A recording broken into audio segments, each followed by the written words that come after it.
నమస్తే. ఈరోజు మనం ఒక అద్భుతమైన కథను విశ్లేషించబోతున్నాం. అదేంటంటే పంచతంత్రంలోని వృద్ధుడు మరియు అతని యవ్వన భార్య కథ. వినడానికిదొక సాధారణ కథలా అనిపించినా విపత్కర పరిస్థితుల్లో కూడా ఎంత తెలివిగా వ్యవహరించాలో చెప్పే ఒక గొప్ప ఆచరణాత్మక జీవిత పాఠమిది. అసలు ఒక ముసలి వ్యాపారి తన భార్య ప్రేమను ఒక దొంగ వల్ల ఎలా పొందాడో మనమిప్పుడు చూద్దాం. అసలు ఒక్కసారి ఆలోచించండి. ఒక ఇంట్లో పడ్డ దొంగ ఆ ఇంటి యజమానికి మేలు చేసే ఉపకారిగా ఎలా మారుతాడు? కొంచెం విడ్డూరంగా ఉంది కదూ? కానీ ఈ ఆసక్తికరమైన ప్రశ్న వెనుక ఉన్న ఒక సరదా కథలోకి ఇప్పుడు మనం వెళ్దాం. ఈ విచిత్రమైన కథ పంచతంత్రంలోని కాకులు మరియు గుడ్లగూబులనే భాగం నుండి వచ్చింది. మనం శత్రువుగా అనుకునే వ్యక్తి ఎప్పుడైనా మనకు అదృష్టాన్ని తీసుకురాగలడా అనే ఒక పెద్ద చర్చ రాజుకు మంత్రులకు మధ్య జరుగుతోంది. సరిగ్గా ఆ సందర్భంలోనే ఈ కథ మనకు పరిచయమవుతుంది. సో అసలు కథలోకి వస్తే కామాతుర అనే ఒక ముసలి బాగా డబ్బున్న వ్యాపారి ఉండేవాడు. పాపమతని మొదటి భార్య చనిపోవడంతో ఆ వృద్ధాప్యంలో ఒంటరితనం భరించలేక తనకు తోడు కావాలని చాలా గట్టిగా అనిపించింది. డబ్బుంటే ఏదైనా చేయొచ్చు కదా అన్నట్లుగా తనకున్న బోలెడంత సంపదతో ఒక యవ్వనంలో ఉన్న అమ్మాయిని పెళ్లి చేసుకున్నాడు. కాని వాస్తవమేంటంటే అతనికేమూ వయస్సు పైబడి శరీరం సహకరించట్లేదు. అటు చూస్తే ఆ అమ్మాయికి ఈ పెళ్లి ఏమాత్రం ఇష్టం లేదు. అతనంటేనే విపరీతమైన చిరాకు, అసహ్యం. ఎంత డబ్బున్నా సరే ఒకరి మనసును కొనలేము అనడానికి ఇదొక చక్కటి ఉదాహరణ. మూల గ్రంథంలో ఒక అద్భుతమైన మాట ఉంది. జుట్టు నెరిసిపోయి శరీరం వంగిపోయిన వృద్ధులను యువతులు తిరస్కరిస్తారు అని. ఆ మాటను అక్షరాలా నిజం చేస్తూ ఆ అమ్మాయి తన ముసలి భర్తవైపు కన్నెట్టి చూడటానికి కూడా ఇష్టపడేది కాదు. కనీసం అతనితో మాట కూడా కలిపేది కాదు. కాని ఇక్కడే మన కథలో ఒక ఊహించని మలుపు వస్తుంది. ఒక నిశ్శబ్దమైన రాత్రి ఆ దంపతులిద్దరూ మంచమీద పడుకోనున్నారు. భార్య ఎప్పటిలాగే అతనికి దూరంగా మొహం తిప్పుకొని పడుకుంది. ఆ టైంలో అసలు ఎవరు ఊహించని ఒక సంఘటన జరిగింది. ఆ చీకటి ఇంట్లోకి సడన్గా ఒక దొంగ చప్పుడు చెయ్యకుండా మెల్లగా దూరతాడు. ఇంకేముంది, కథలో వేగం ఒక్కసారిగా మారిపోయింది.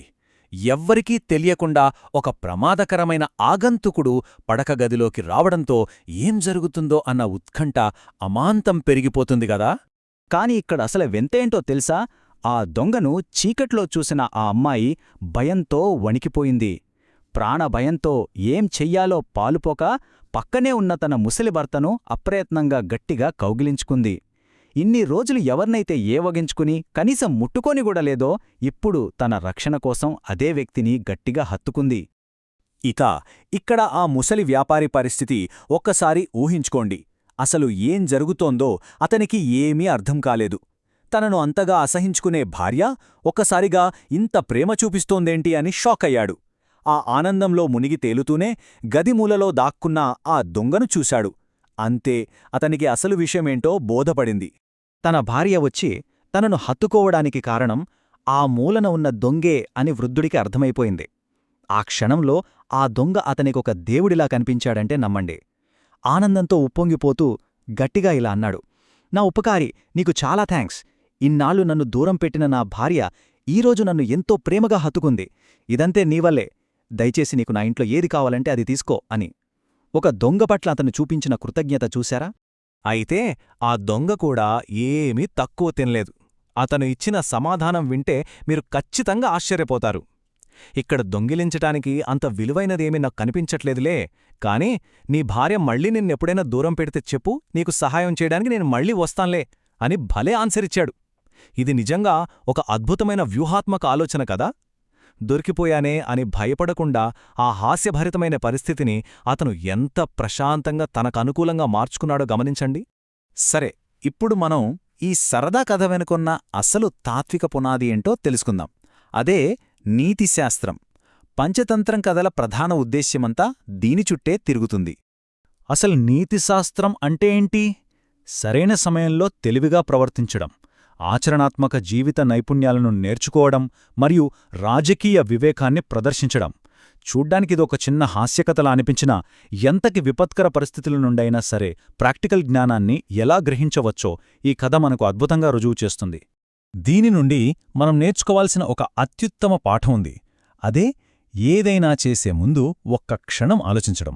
ఆ దొంగ గుడ్డిగా దోచుకోవడానికి ప్రయత్నించకుండా ముందు ఆ వాతావరణాన్ని అర్థం చేసుకున్నాడు. అలాగే వ్యాపారి కామాతుర కూడా ఎమోషనల్ అయిపోకుండా తన భార్య ఎందుకలా చేసిందో కారణాన్ని వెతికాడు. ఇద్దరూ ఒక్క క్షణం ఆగి పరిస్థితిని అంచనా వేయడం వల్ల ఒక పెద్ద ప్రమాదమే తప్పింది. ఇది మన జీవితంలో మనం తప్పక అలవర్చుకోవాల్సిన గొప్ప నైపుణ్యం కదా. ఇక మనం ముగింపుకు వచ్చాం. మన శత్రువుల నుండి లేదా మనకు వ్యతిరేకంగా ఉన్నవారి నుండి మనం ఎలా పాఠాలు నేర్చుకోవచ్చు అనేదానిపై ఈ కథ ఒక లోతైన అర్థాన్ని మన ముందుంచుతుంది. మూల గ్రంథంలో దీప్తాక్ష అనే గుడ్లగూబ ఈ కథను తన రాజుకు వివరిస్తూ ఏమంటుందంటే, ఒక వృద్ధుడికి ఇంట్లో పడ్డ దొంగ కూడా ఎంతగానో ఉపయోగపడ్డాడు అని. దీనర్థమేంటంటే, మనం శత్రువు అని ఫిక్స్ అయిపోయిన వాళ్లు కూడా ఒక్కోసారి మనకు అత్యంత విలువైన ప్రయోజనాలను అనుకోకుండా కలిగించవచ్చు.